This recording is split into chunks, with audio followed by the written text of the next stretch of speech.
கோவையில் கல்லூரி மாணவர்கள் தங்கும் விடுதிகளில் காவல்துறையினர் நடத்திய அதிரடி சோதனையில் பயங்கர ஆயுதங்கள், கஞ்சா உள்ளிட்ட போதைப் பொருட்கள் கைப்பற்றப்பட்ட சம்பவம் அதிர்ச்சியை ஏற்படுத்தியுள்ளது.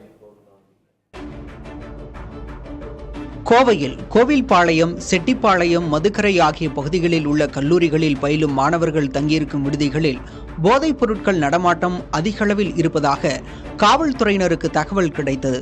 அதனைத் தொடர்ந்து கருமத்தம்பட்டி மற்றும் பேரூர் காவல்துறையினர் இணைந்து மாணவர்கள் தங்கும் விடுதிகளில் அதிரடி சோதனை மேற்கொண்டனர்.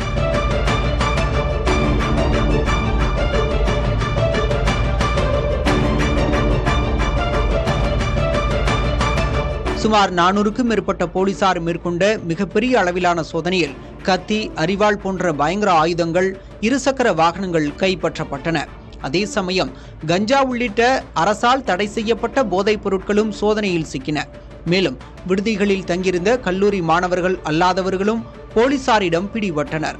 அவர்களிடம் தொடர் விசாரணை மேற்கொள்ளப்பட்டு வரும் நிலையில் கல்லூரி மாணவர்கள் சட்டவிரோத நடவடிக்கைகளில் ஈடுபட்டால் கடும் நடவடிக்கை எடுக்கப்படும் என காவல்துறை எச்சரித்துள்ளது.